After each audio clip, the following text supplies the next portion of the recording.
भवसंभव भीतिभेदनम सुख संपत् करुणानिकेतनम व्रतदान तप क्रियाफलम सहजानंद गुरुं भजे सदा। वर्णिवेश रमणीय दर्शनम मंदहास्य रुचिराननाम्बुजम पूजितं सुरनरोत्तमे मुदा धर्मनंदनमहं विचिन्तये। त्वं सुकान्तवृतं कान्तं त्वं कान्तं सर्वदुगतं त्वं गते द्वेगदेवत्वं त्वं वन्दे पन्तिकासुतम्। સર્વ અવતારી સર્વ કારણના કારણ આપણા સૌના મોક્ષદાતા ઈષ્ટદેવ ભગવાન શ્રી સ્વામિનારાયણ સ્વામિનારાયણ સંપ્રદાય દક્ષિણ વિભાગ અધિષ્ઠાતા દેવ વડતાલવાસી શ્રી લક્ષ્મીનારાયણ દેવ હરિકૃષ્ણ મહારાજ સારાય જુનાગઢ પ્રદેશના પ્રાણ સમાન જુનાગઢપતિ રાધારમણ દેવની છત્રછાયામાં રાધારમણ દેવના હાંડાનું ગામ એવા સમઢિયાળાને આંગણે આજના દિવ્ય શાકોત્સવ પ્રસંગે ઉપસ્થિત ધર્મકુળ આશ્રિત વાલા સર્વે મારા સંતો, ધર્મકુળ આશ્રિત વાલા સર્વે પાર્ષદો, શ્રીજીના લાડીલા ધર્મકુળ આશ્રિત વાલા સર્વે સત્સંગી હરિભક્તો, સર્વ ધર્મ પ્રેમી સજ્જનો, સર્વ મોક્ષભાગી જીવાત્માઓ, દરેક ભક્તજનોને અમારા હૃદયપૂર્વક જય સ્વામિનારાયણ. વાલા ભક્તો, ભગવાન શ્રી હરિની અસીમ કૃપાથી આજે સમઢિયાળાને આંગણે આ દિવ્ય શાકોત્સવના માધ્યમથી આપણા સત્સંગના ઉત્કર્ષના કાર્ય, આત્મચિંતનના કાર્ય, ભગવાનના કથા વાર્તા શ્રવણનું કાર્ય અને છેલ્લે પરમાત્માનો એ પ્રસાદ લઈ અંતઃકરણ શુદ્ધિ, ઇન્દ્રિયો શુદ્ધિ કરવાનો આપણને અવસર મળ્યો છે. જીવનમાં આપણા સંતોએ કીર્તનમાં ગાયું, હળવે પુણ્ય હોય નહીં વળી પ્રભુ કથાનો યોગ. જ્યારે જન્મ જન્માંતરના સત્કૃત્ય ઉદય થયા હોય ત્યારે જીવાત્માને આ મનુષ્ય દેહની પ્રાપ્તિ થાય ને એમાંય વિશેષ કરીને જ્યારે ભગવાનની કૃપા વર્તી હોય ત્યારે જીવાત્માને સત્સંગ અને ભગવાનની ભક્તિ કરવાનો યોગ મળે છે. ભગવાન કૃષ્ણચંદ્રએ અર્જુનજીને ગીતાજીની અંદર ઉપદેશની અંદર એમ કીધું કે હે અર્જુન, અમે જેના ઉપર રાજી થઈએ છીએ એનું શું માપદંડ હોય, એનું શું પ્રમાણ? ત્યારે જો લૌકિક દ્રષ્ટિએ વિચારીએ તો આપણને એમ થાય કે તેને ધન સંપત્તિ મળી એના ઉપર ભગવાન રાજી છે, જેને સત્તા મળી એના ઉપર ભગવાન રાજી છે, કદાચ કોઈને માન સત્કાર મળતો હોય તો એના ઉપર ભગવાન રાજી છે. આવું આપણે લૌકિક દ્રષ્ટિએ વિચારીએ. પણ ગીતાજીની અંદર ભગવાન કૃષ્ણ એમ બોલ્યા કે હે અર્જુન, હું જેના ઉપર રાજી થઉં છું એને હું એવું સદબુદ્ધિ અને એવો યોગ આપું છું કે એને મારા સ્વરૂપની પ્રાપ્તિ થાય, મારી અંદર પ્રીતિ થાય. એટલે ભગવાનના રાજીપાનો જો મુખ્ય માપદંડ હોય તો એ જીવાત્માને ભગવાન સાથેનો સંબંધ દ્રઢ થાય તો માનજો કે આપણા ઉપર ભગવાનની કૃપા છે. પછી એમાં મહારાજે થોડી વિકતિ બતાવી વચનામૃતની અંદર. મહારાજે કીધું કે ભગવાનના દર્શન કરીએ ને તો કેવા નિર્ણય કરીએ, તો કે એકાગ્ર ચિત્ત થઈને ભગવાનની મૂર્તિની અંદર મનને એકાગ્ર કરીને ઇન્દ્રિયો અંતઃકરણને એક સાથે જોડીને ભગવાનની મૂર્તિની અંદર પ્રેરાવું. મહારાજ કે જો ચપળ નજરે એટલે કે ચંચળ નજરે આપણી ભગવાનની મૂર્તિના દર્શન કરતા કરતા બીજે પણ વૃત્તિઓ રાખીએ તો મહારાજ કે મૂર્તિ તો હૃદયમાં ઉતરે પણ બીજા વિષયો વૃત્તિ અંદર ઉતરે. અને જે વિષયનો વધારે યોગ થયો હોય, એક મનુષ્ય પ્રકૃતિ સ્વભાવ છે, તમે જો આપણે શાક બનાવતા હોઈએ કે કોઈ પકવાન બનાવતા હોઈએ તો એની અંદર જેટલી ખાંડ નાખો એટલું ગળું થાય, જેટલું જો મીઠું વધારે પડ્યું તો ખારું થઈ જાય, જો મરચું વધારે પડ્યું તો તીખું થઈ જાય. જે વધારે પડ્યું એનો સ્વાદ વધારે આવી જાય ને. માપનું હોય તો બધું સ્વાદિષ્ટ લાગે, પણ જો વધારે પડે તો એમ સંસારનો શાસ્ત્રે જો જગતની અંદર આપણે જીવનો જન્મ મળ્યો છે, કેમ નહીતર તો આપણને એમ થાય જો આ બધું કરવાનું નહોતું ભગવાનને માણસ શું લેવા બનાવ્યા, આવો તર્ક થાય ને મનમાં કે આટલો બધો વ્યવહાર માથે, પડોજણો માથે, આ પરિવાર હાચવવાનો, આ સમાજ હાચવવાનો, આ રાષ્ટ્રની સેવા કરવાની, આ ધરતીની સેવા કરવાની, આટલી મજૂરી કરવાની, આ બધું ન બનાવ્યું હોત તો. પણ ભગવાને જે આ સૃષ્ટિની નિર્માણ કર્યું એ સૃષ્ટિ અને આ સંસારની અંદર ભગવાને કર્મનો સિદ્ધાંત આપણને બતાવ્યો છે. અને એ કર્મ કરવાનો વિવેક આપણને સત્શાસ્ત્રો દ્વારા પ્રાપ્ત થાય છે અને સત્શાસ્ત્રો આપણને મર્યાદા શીખવે છે કે કેવા પ્રકારનું લેવું કેવું આપણે ત્યાગ કરવું. આ ત્યાગ ભાગનો જે સિદ્ધાંત છે ને શાસ્ત્રોએ સંમત કરેલો છે. અને એવી રીતે જીવાત્મા જ્યારે ધર્મપરાયણ જીવન જ્યારે જીવે છે અને એ કર્મ દ્વારા પોતાના ઇન્દ્રિયોને અંતઃકરણને શુદ્ધ કરી પાત્રતા કેળવીને જ્યારે ભગવાનની ભક્તિ કરે છે ત્યારે એ જીવાત્મા આ સંસારમાંથી મુક્ત નથી કેવળ થતો, પણ એને જન્મ મરણ અને માયાના ઇત્યાદિ બંધનથી પણ જીવાત્મા મુક્ત થાય અને ભગવાનના સ્વરૂપની અંદર એકાત્મ ભાવને પામી જાય. આપણા વેદોએ આપણને આ સિદ્ધાંત બતાવ્યો છે. 4 પ્રકારની મુક્તિ બતાવી. એની અંદર ભગવાનના સાધર્મપણા, સાલોક્યપણા, ભગવાન જેવા ગુણને પામે, ભગવાન જેવા ઐશ્વર્યને પામે એવા શબ્દો આપણા શાસ્ત્રોએ બતાવ્યા છે. તો જે સ્થિતિ પામર અને પતિત જીવાત્માની તમે જુઓ તો આપણી સ્થિતિ અત્યારે કેવી છે કે આપણે ભલે આ તો હું કરું એ જ અજ્ઞાનતા, શકટનો ભાર જેમ શ્વાન તાણે, ઓલું ગાડું જતું હોય, ગાડાની ઉપર માલ ભર્યો હોય અને એની નીચે કૂતરું હાલ્યું જતું હોય, અને કૂતરું હાલ્યું જતું હોય એટલે એને એમ થાય કે આ ગાડાનો ભાર મારા માથે છે, એમ પોતાનો ભાર એ તાણે છે. એમ આપણે સંસારની અંદર જે જીવાત્મા અહંકારે યુક્ત અથવા તો અજ્ઞાનતા યુક્ત બેઉ કારણ કરે હોઈ શકે. આ તો જ્ઞાન નથી, સમજણ નથી એટલે અવિવેક છે. અને જ્ઞાન હોવા છતાં તો પણ દેહાભિમાન ને અહંકાર એટલો બધો છે કે અહંકારે કરીને અત્યારે જગતનો ભાર આપણે તાણતા હોઈએ એમ લાગે છે. પણ આપણી હાથમાં વાલા ભક્તો જો થોડુંક વિચારો ક્ષણ માટે તો આપણને ખ્યાલ આવે કે રાતે સૂતા ને તો સવારે ઉઠશું કે કેમ એ આપણા હાથમાં નથી. ખરું, આપણે રાત્રે સૂતા તો સવારે ઉઠશું કે કેમ એ આપણા હાથમાં નથી. ભગવાન જગાડે છો તો જાગીએ છે.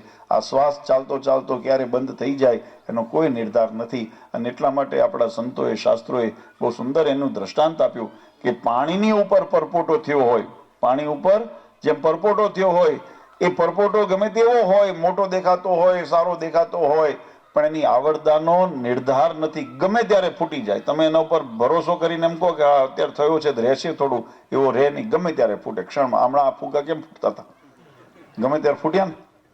તો એવું જીવન મનુષ્યની અંદર છે. દુર્લભો માનુષો દેહો દેહી નામ ક્ષણ ભંગુર, ક્ષણમાં ભંગુર થઈ જાય, ક્ષણમાં આ સંસારમાંથી જીવાત્માને નીકળવાનું થાય. હવે એ ક્ષણ કઈ છે તો શાસ્ત્રોએ એની પાછળનો આમ તો જો આયુષ્ય જીવાત્માના શરીર પ્રમાણે દરેક અવસ્થાના આયુષ્ય દરેક યુગની અંદર બતાવ્યા છે. જ્યારે સતયુગ હતો ત્યારે લાખ વર્ષની આયુર્વેદા બતાવી, ત્રેતાની અંદર 10,000 વર્ષની આયુષ્ય બતાવી, અને દ્વાપરની અંદર હજારો વર્ષની આયુષ્ય બતાવી, અને કળિયુગની અંદર શાસ્ત્રે કીધું 100 વર્ષની આયુષ્ય. પણ આ છે ને મેક્સિમમ લિમિટ લખેલી છે. આ તો કોઈ બહુ બળિયો ભાગ્યશાળી હોય તો એ 100 ને વટે. તમે રોડ ઉપર જયારે નીકળતા હો ને ત્યારે ત્યાં સરકારે રોડની પડખે પેલા બોર્ડ મારેલા હોય સ્પીડ લિમિટના, એની અંદર લખ્યું હોય 60, 70, 80, 100, 120 જે લખ્યું હોય. પણ એ છે ને મેક્સિમમ, એનાથી વધારે ન જવાય એમ. એની અંદર તમે રહી શકો. તો આપણે પણ અત્યારે સંસારમાં જોઈએ તો સંસાર યાત્રા કેટલી હાલે છે. કોઈ ભાગ્યશાળી હોય તો એ 100 પહોંચ્યા, બાકી 70, 75, 80. અને એમાં જો હમણાં કોરોના કાળ જેવા જો વિષમ વાતાવરણનું નિર્માણ થયું હતું ને આપણે બધા એના એ કાળની અનુભૂતિ કરી છે. નાની ઉંમર, કોઈ નખમાં રોગ ન હોય ને આવા કાળચક્ર જ્યારે ચાલે ત્યારે આવી રીતે, એટલે શાસ્ત્રે કીધું અનિશ્ચિત જીવન છે. આ મનુષ્ય જીવનની નિશ્ચિતતા નથી. તો એને સફળ કરવું હોય તો કેમ રહેવું? તો મહારાજે કીધું જે ક્ષણ જે અવસર તમને મળ્યો છે એ અવસરનો સદુપયોગ કરો. આપણે રાહ ન જોઈએ કે સત્સંગ ક્યારે કોઈ આવે ને સત્સંગ કરાવે ને ભગવાનનો મહિમા જાગૃત થાય. અને હું ભગવાનને ઘણી વખત ઘણા એમ વિચારતા હોય કે ગડપણમાં ભગવાન ભજશે. આપણા સંતોએ કહ્યું પછી ગડપણમાં ભગવાન ભજાશે નહીં. સંતોએ કીર્તનમાં લખ્યું, શંકરાચાર્યજી એક બહુ સુંદર યુક્તિ બનાવી છે. અંગમ ગલિતમ પલિતમ તુંડમ દર્શનવિહીનમ જાતમ તુંડમ વૃદ્ધો યાતિ ગ્રહિત્વા દંડમ તદપી ન મંચતી આશા પિંડમ. આ જીવાત્માનો પ્રકૃતિ સ્વભાવ કેવો છે કે જગતની અંદર એને વિષયની એટલી બધી આસક્તિ છે, વિષયની એટલી બધી અને મોહ અંદર માયાની અંદર જકડાયેલો છે કે જીવાત્માને આંખે દેખાતું બંધ થઈ જાય, કાને સંભળાતું બંધ થઈ જાય, મોઢે કદાચ ખાવાતું હોય તો ખાવાનું બંધ થઈ જાય, હાથ પગ ચાલવાના બંધ કરી દે. આવી બધી તકલીફો તેને થઈ હોય પણ તોય છતાંય જગતની આશા એને ટળતી નથી અને ભગવાનમાં પ્રીતિ થતી નથી. વચનામૃતની અંદર મહારાજને પૂછ્યું એનું શું કારણ છે. મહારાજને પૂછ્યું કે આ જગતમાં જો આપણે વચનામૃતની અંદર મહારાજે સ્વયં પ્રશ્ન પૂછ્યો છે. ભગવાન સ્વામિનારાયણે સ્વયં પૂછ્યું કે આ દેહ જે છે આ દેહ નાશવંત છે. આપણે બધાએ જાણીએ છીએ. આપણે બધાના ઘરમાં કોઈ એવું મને ઘર બતાવો જેના ઘરમાં મૃત્યુ ન થયું હોય. કોઈ જો કોઈને એવું હોય તો હાથ ઊંચો કરે કે મારા ઘરમાં મૃત્યુ નથી થયું. આ કોઈ જગતમાં ન મળે. બરાબર?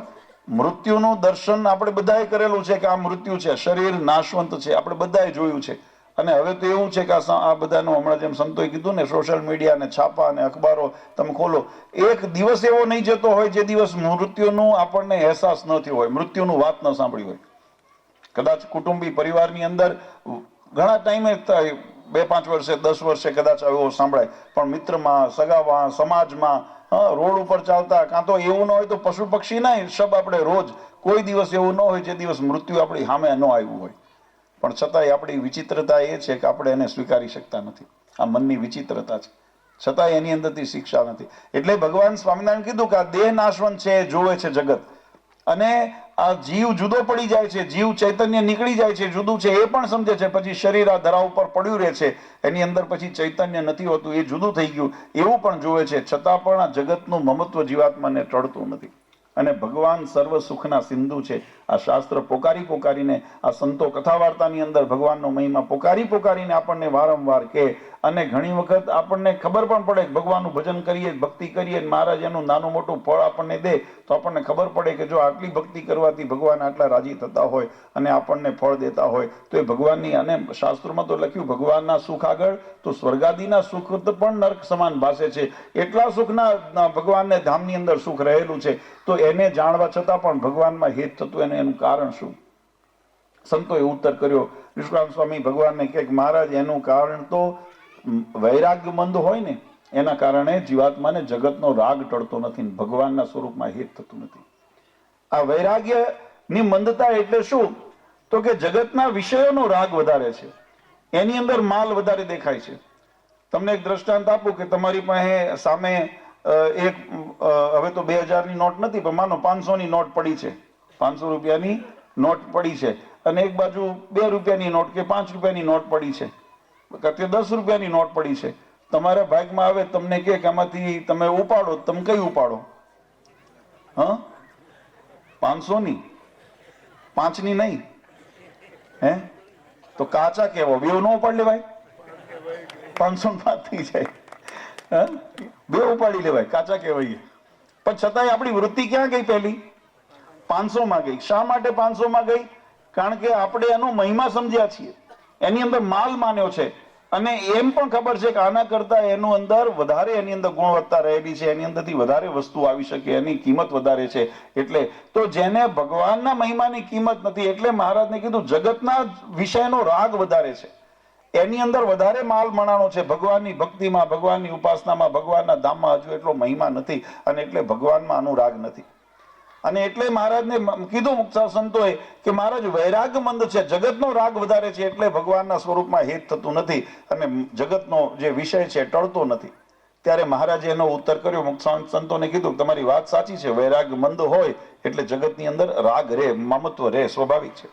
પણ અમને એના બીજું પણ કારણ દેખાય છે, અને એ કારણ મહારાજે કેવું સુંદર સમજાવ્યું, આપણે બહુ વિચારવા જેવું છે.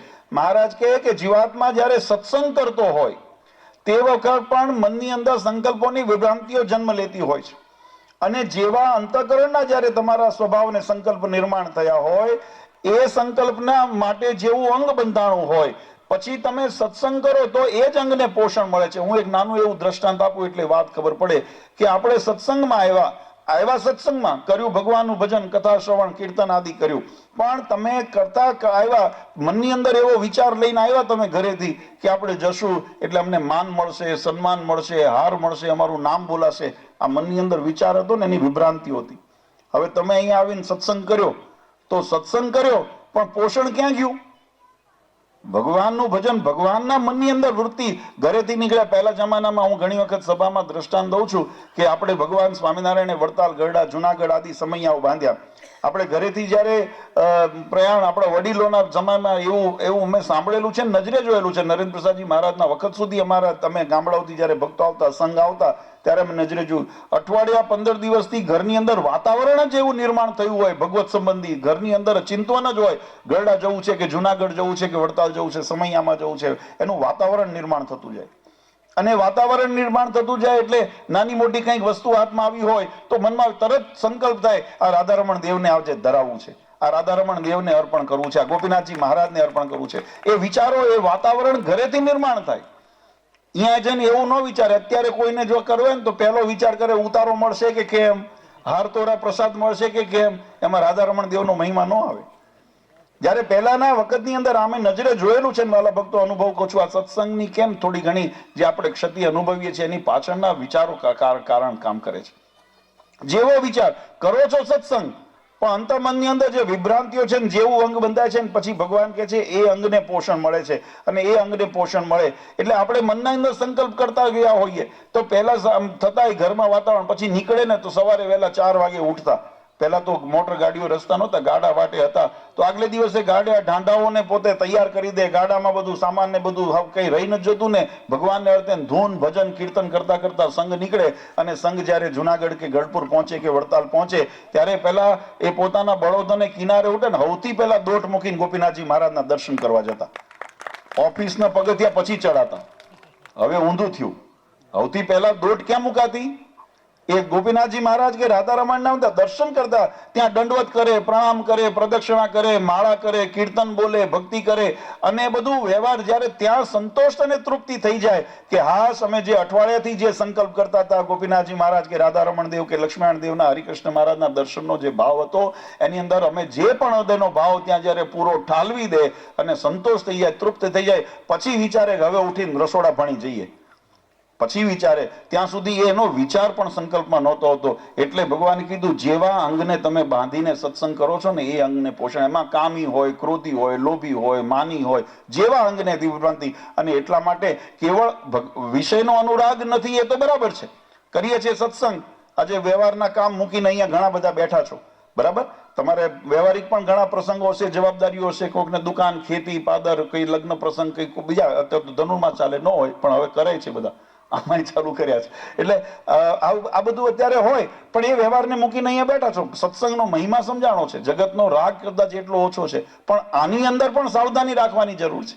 સત્સંગમાં આવ્યા પછી પણ આપણે સાવધાની રાખવાની જરૂર છે કે અમે કયા અંગને પોષણ આપીએ છીએ. અમારી અંદર રહેલા માન, ઈર્ષા આદિ જે પણ કોઈ અંતરશત્રુ જે હોય એને પોષણ નથી મળતું ને એના સ્વભાવને મહારાજ કીધું. એટલે વિચારે કરીને એવા જયારે વિચાર થતા હોય, સંકલ્પ આવતા હોય ને ત્યારે એને ટાળી નાખવા. અને જ્યારે એવો નિર્મળ થઈને તમે સત્સંગની અંદર આવશો ને ત્યારે એ સત્સંગની રીત તમારામાં ઉતરશે ને ત્યારે ભગવાનનો તમારા ઉપર રાજીપો ઉતરશે.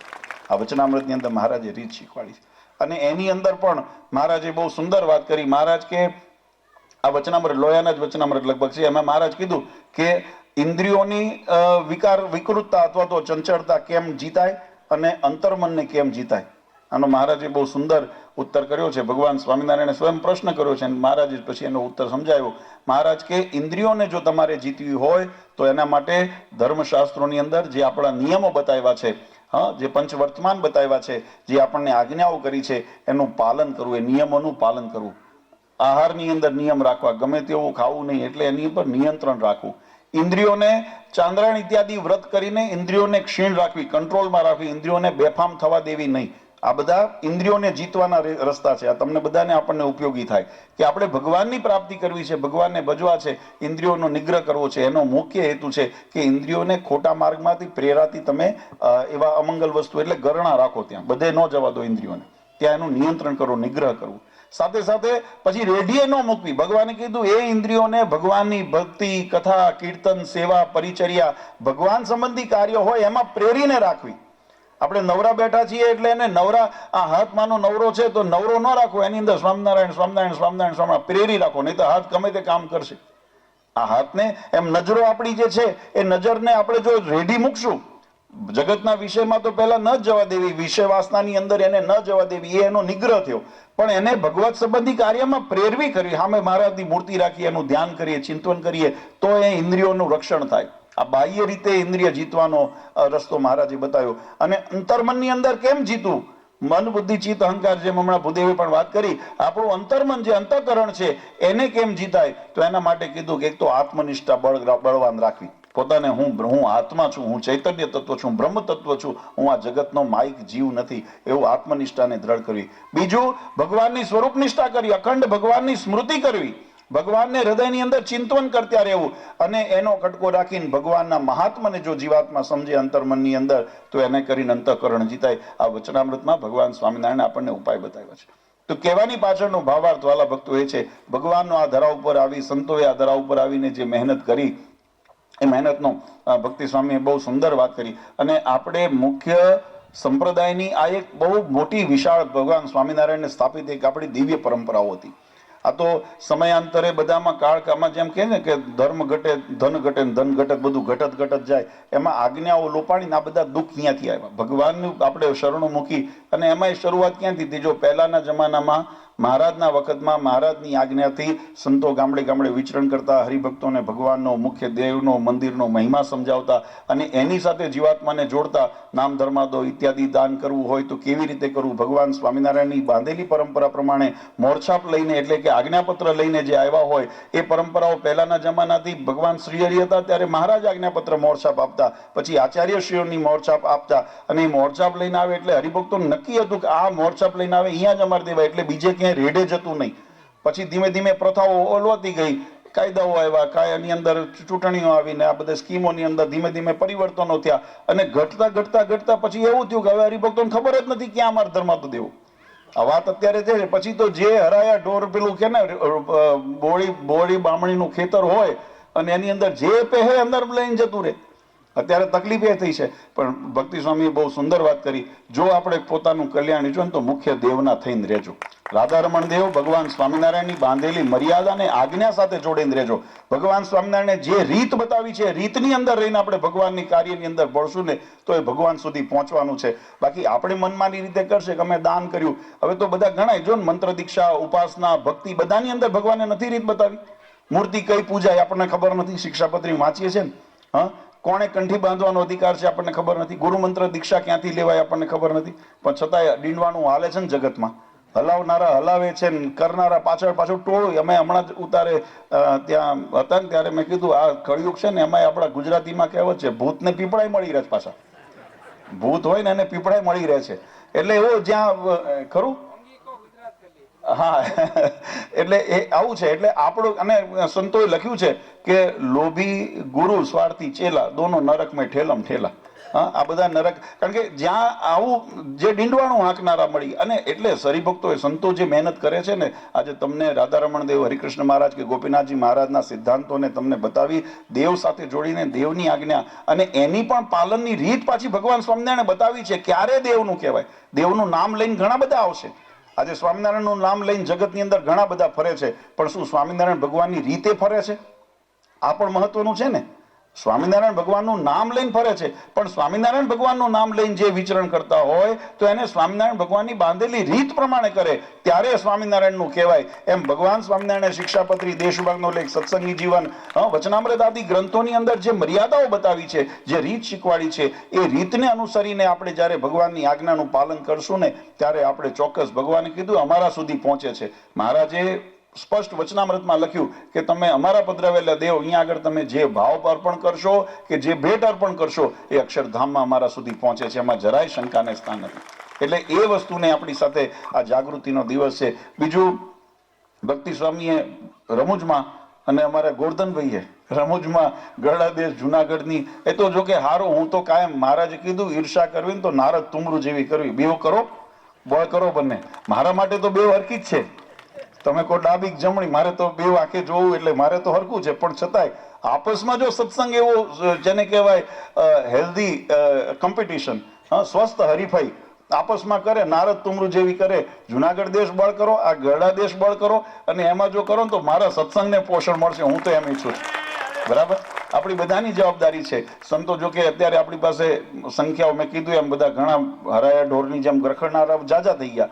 ભગવાનની આજ્ઞા પ્રમાણે, મહારાષ્ટ્રની આજ્ઞા પ્રમાણે રહીને કામ કરનાર ઓછા, એટલે અમારે ઘણી વખત દોડવું પડે. પણ તોય છતાંય સંતો ખૂબ મહેનત કરે છે અને ભગવાન સ્વામિનારાયણના બાંધેલા સિદ્ધાંતોને એમને એક વખત જોરદાર તાળીઓથી વધાવીએ. અને એમની જે અછત પડે છે, અમારા પાર્ષદો હવે તૈયાર થયા અને અમે હમણાં ક્યાં આગળ શૈલેષ ભગત તમારું પ્રવચન, મને એમ થયું કે લ્યો આ તો નાવડાની અંદર મને થયું આને હવે બીજી વખતે અમને અહીંયા બેહાડવા પડશે.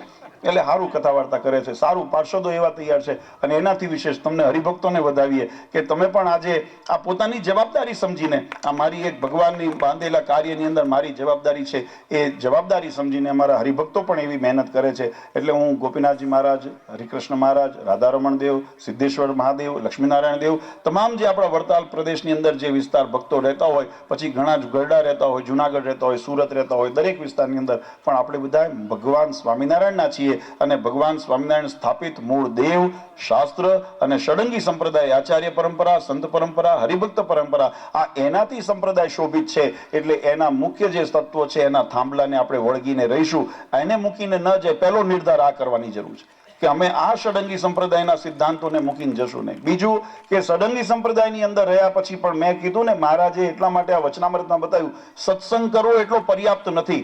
વિભ્રાંતિઓને ટાળીને સત્સંગ કરવો પડશે. માન, ઈર્ષા, તૃષ્ણા, રાગ, દ્વેષ ઇત્યાદિને ટાળીને સત્સંગની અંદર જોડાશો તો અંધ શુદ્ધ થશે. એટલે આપણે બીજો સંકલ્પ એવો કરીએ કે ભગવાનની બાંધેલી રીત પ્રમાણે રહીને ભગવાનની ભક્તિ કરશું, ભગવાનના વફાદાર રહીને ભગવાનનું ભજન કરશું. અને એ કરીને જો આપણે કરશું તો આપણો દાખલો સફળ થશે.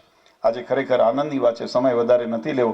અને અમારા ભક્તોએ તમને શાકોત્સવનો મહિમાની વાત બતાવી. મહારાજે 200 વર્ષ પહેલા જે દિવ્ય લીલા લોયાની અંદર કરી, અને આમ તો ભગવાને જે ચરિત્રો કર્યા છે ને, કલ્યાણકારી ચરિત્રો છે. જો એની અંદર આપણી દ્રષ્ટિ ત્યાં પહોંચે ને તો એની અંદર બે વસ્તુ આપણને અવશ્ય જાણવા મળે. એક તો ભગવાનના અલૌકિક ઐશ્વર્યપણાના દર્શન આપણને થાય. જેમ શાકોત્સવની અંદર મહારાજે કીધું ચતુર્ભુજ સ્વરૂપે, હા, કાશીદાસ, કામદાસ વગેરે પાટીદાર ભક્તો આવ્યા.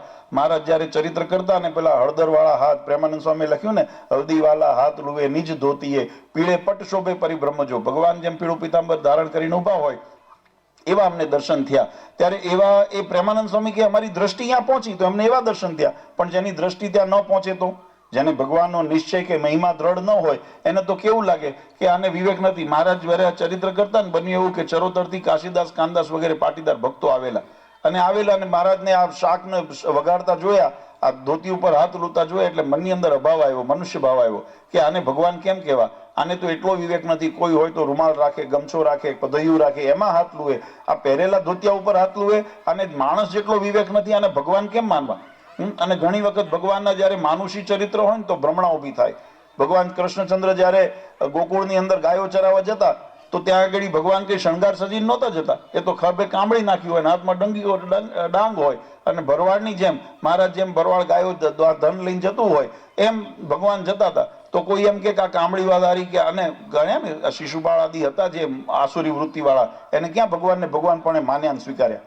એ ન જ માન્યા. એ તો જેની દ્રષ્ટિ પહોંચી, જેને એની અંદર અલૌકિકપણું દેખાણું, એને ભગવાનની પ્રતીતિ થઈ. એટલે સંતોએ લખ્યું કે અક્ષર પર પુરુષોત્તમજીએ નર વપુ ધર્યું, એકાંતિક મહામુનિ સમજે મર્મજો. જે આવું અક્ષરથી પણ પર એવા જે પુરુષોત્તમ નારાયણ, ગુણાતીત જે પરમાત્માનું ધામ ને એના જે અધિપતિ એવા પુરુષોત્તમ નારાયણ, એમને આ નર નાટ્ય કર્યું છે. પણ આ કોણ સમજે છે? તો કે એકાંતિક મહામુનિ હોય એ આનો મર્મ સમજે. સામાન્ય પામર જીવને આ સમજાતો નથી. બન્યું એવું કે કાશીદાસ પાટીદાર ભક્તો જયારે આવ્યા, મહારાજને ચરિત્ર કરતા જોયા, મહારાજનો અભાવ લીધો અને પાછળ જતા હતા.